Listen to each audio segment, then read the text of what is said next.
Hai guys, Assalamualaikum warahmatullahi wabarakatuh. Dalam video hari ini saya nak sembang sikit tentang masalah berat badan yang terjadi pada ramai orang di negara kita dan bagaimana cara yang betul untuk kita approach atau kaedah yang betul, langkah-langkah yang betul untuk kita mulakan program pengurusan berat badan secara sihat dan berkesan dan juga sustainable atau lestari. So, ada dua faktor kenapa kita mengalami berat badan. Pertama sebab faktor kita punya lebihan tenaga lah dalam maksudnya kita punya pemakanan itu lebih tinggi kalori masuknya berbanding dengan kalori keluar. Jadi dalam tempoh waktu yang lama menyebabkan badan kita akan mula kumpul lemak dan akhirnya menyebabkan kita naik berat badan dan mengalami obesity ya.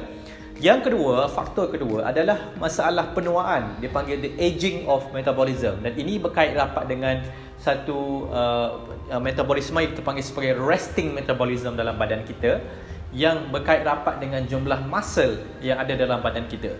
Jadi ini dua faktor yang seringkali menjadi punca utama kepada masalah kenaikan berat badan.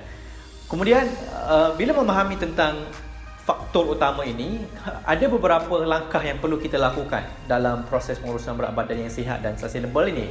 Yang pertama adalah kita perlu mencapai kalori defisit balik dalam kita punya kehidupan harian kita. Dengan cara pertama, kita kurangkan kalori melalui makanan yang lebih sihat. Tukar daripada lemak goreng-goreng kepada tidak bergoreng, kepada kepada kurang gula, kepada kurang karbohidrat dan sebagainya. Of course ada kaedah yang lebih detail ya tentang bagaimana mencapai kalori defisit tanpa perlu berlapar. Yang kedua adalah kita perlu melihat kembali kepada aktiviti yang sesuai untuk dilakukan sesuai dengan umur dan keadaan kesihatan kita. Jadi kita perlu mula melakukan aktiviti-aktiviti fizikal yang boleh membantu kita untuk mencapai atau membesarkan lagi jumlah kalori defisit atau penggunaan tenaga sehari yang kita lakukan. Okey. Dan yang ketiga dan yang paling penting sekali adalah kita perlu mencari satu solusi untuk menaikkan kembali kita punya resting metabolism yang berlaku akibat daripada proses aging atau penuaan. Jadi dalam aspek ini, inilah satu area atau sains yang ramai orang masih lagi belum tahu dan belum sedar kerana mereka stuck pada dua elemen pertama je tadi. Mereka hanya tahu jaga makan, mereka hanya tahu nak exercise, tapi mereka tak tahu cara macam mana nak improve atau perbetulkan balik dia punya resting metabolism kepada tahap yang lebih sihat dan lebih muda.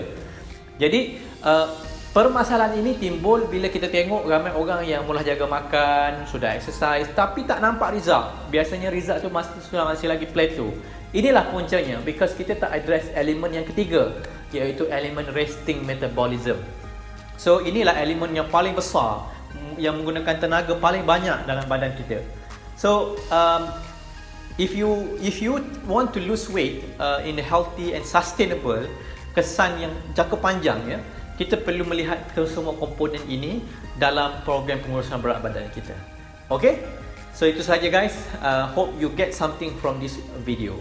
Assalamualaikum warahmatullahi wabarakatuh.